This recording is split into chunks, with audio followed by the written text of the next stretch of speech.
Hi, my name's Vince Sheehan, and today I'd like to talk about Aladdin Sane 50 Years, which is an exhibition on at the South Bank Centre in London at the moment, and it's all about the photography of Brian Duffy, who photographed David Bowie in that iconic pose for the artwork for the album Aladdin Sane. That's the classic photograph there, which was manipulated and used on the album cover. It's 50 years since this great album was released in 1973, and the exhibition just focuses on these extraordinary photographs taken for this album artwork, but it's all put into a context as well.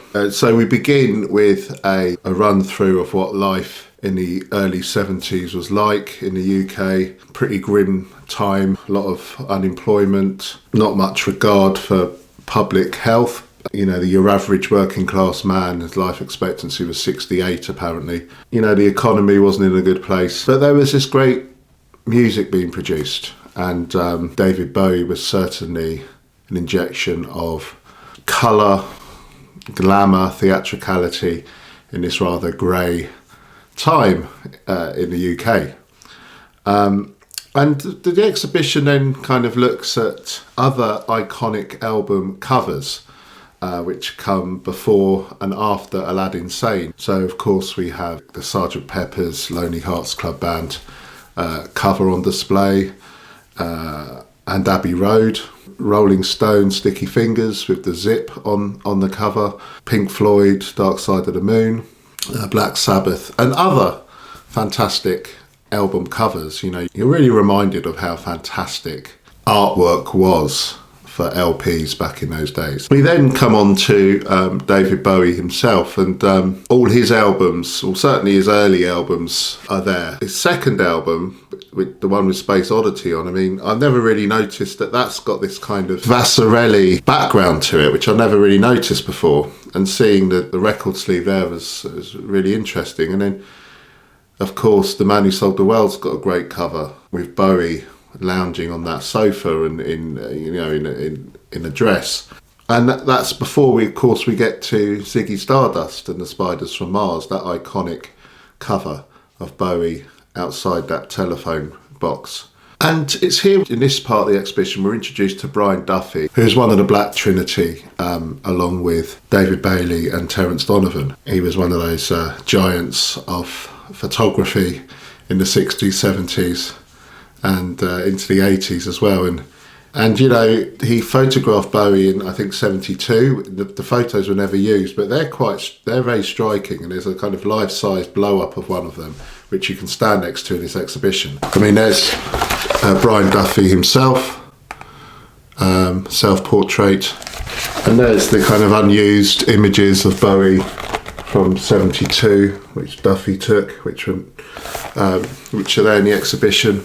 So we have a bit of background to artwork of David Bowie's albums prior to Aladdin Sane. And then we go into the work of Brian Duffy himself. Incidentally, this handsome book is put together by his son, Chris Duffy. This is a signed copy. It's a really beautifully produced book. Well worth getting your hands on if you're a Bowie fan. We see lots of these iconic images which Duffy captured. He photographed all the celebs of the 60s, supermodels, other pop and rock stars, it's like Black Sabbath and Lennon and etc. And he did a lot of fashion shooting as well and work for magazines. This is a famous one of his, apparently, these ladies in red. Very striking image. And actually his artwork was used in other Bowie albums after Aladdin Sane as well, including Lodger and Scary Monsters. So it's good to get to know a bit about Brian Duffy himself and what he's famous for. We then come to the heart of the exhibition, which is the artwork itself for Aladdin Sane. In 1973, Duffy was hired to produce the artwork. by Tony DeFries, Bowie's manager. Bowie was kind of stripped down to his underpants, and then he had these classic pictures taken. I mean, that's the famous one, but the one that ended up on the cover, of course. But any one of the other photos could have ended up on the sleeve. I mean, there's loads of them in this book. Other poses struck by Bowie. One of the great things about this is the makeup on his face, which was created by Pierre Laroche, and apparently inspired by a design on a kitchen appliance. Just such an iconic image, isn't it? That zigzag lightning thing there. And it's such a joy to see these marvellous and extremely famous pictures blown up and just stuck on a wall to see.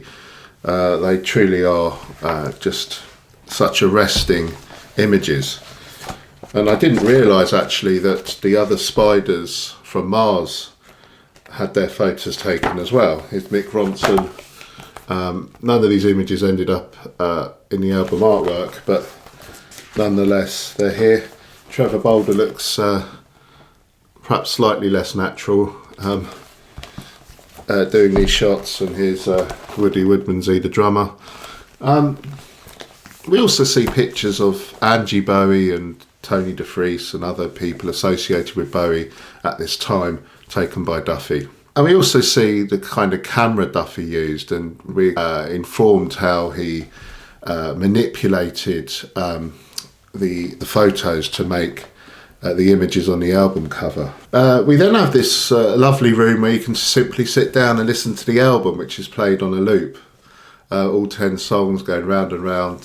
Just great to hear that with a kind of retro turntable there, although I don't think the vinyl was being played. It was, but nonetheless, it's a lovely to hear the album there.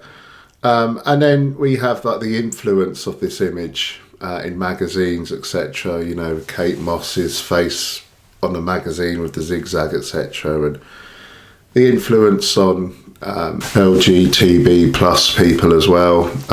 And that's really the exhibition. And the book is beautiful. It also, as well as the pictures from the exhibition, there's also an essay on each one of the songs from Aladdin Sane, and they're really well written and fascinating as well. If you're a Bowie fan, check out the exhibition. If it's not on anymore, certainly think about getting this beautiful book. Thanks for watching. Bye.